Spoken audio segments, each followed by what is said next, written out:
Chairman Crapo, Ranking Member Brown, members of the committee. Thank you for the opportunity to speak with you today. My name is Peter Van Valkenburg, and I'm the Director of Research at Coin Center, an independent nonprofit focused on the public policy issues affecting cryptocurrency and public blockchain networks. What is Bitcoin? Bitcoin is the world's first cryptocurrency, and it works because of the world's first public blockchain network.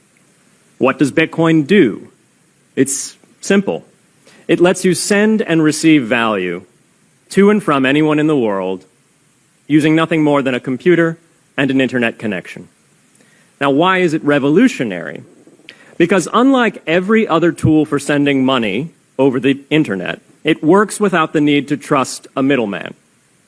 The lack of any corporation in between means that Bitcoin is the world's first public digital payments infrastructure. And by public, I simply mean available to all and not owned by any single entity. Now, we have public infrastructure for information, for websites, for email. It's called the internet. But the only public payments infrastructure that we have is cash, as in paper money. And it only works in face-to-face transactions. Before Bitcoin, if you wanted to pay someone remotely over the phone or the internet, then you could not use public infrastructure. You would rely on a private bank to open their books and add a ledger entry that debits you and credits the person you're paying. And if you both don't use the same bank, well, then there'll be multiple banks and multiple ledger entries in between. With Bitcoin, the ledger is the public blockchain, and anyone can add an entry to that ledger, transferring their Bitcoins to someone else. And anyone, regardless of their nationality, race, religion, gender, sex, or creditworthiness, can for absolutely no cost create a Bitcoin address in order to receive payments digitally.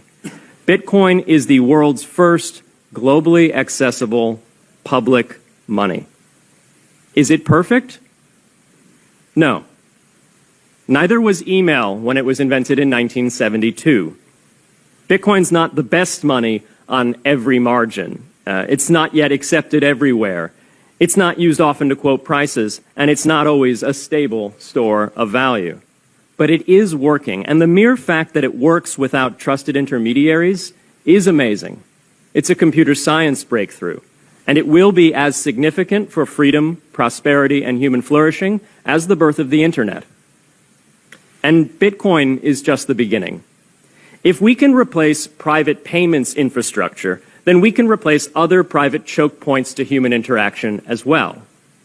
Now, why should we want to build more public infrastructure? Why should we embrace blockchains over corporate intermediaries? Why should we tolerate their inefficiencies and work to make them better?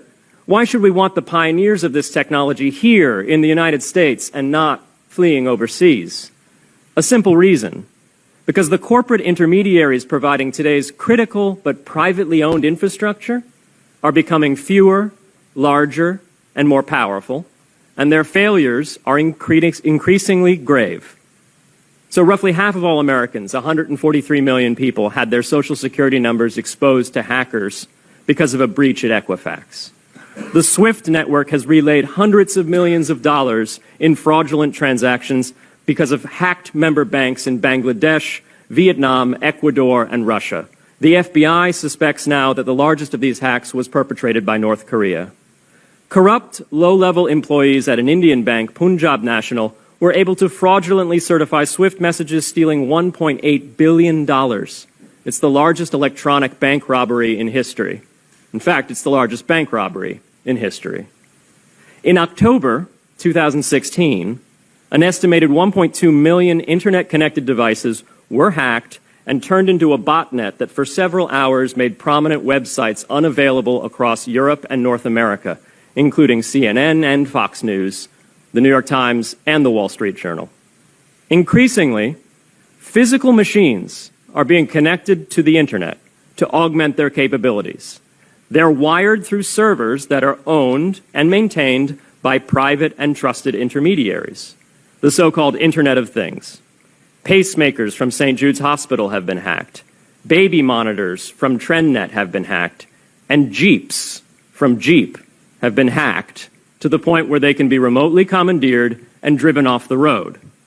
Now, those vulnerabilities are inescapable in systems that have single points of failure.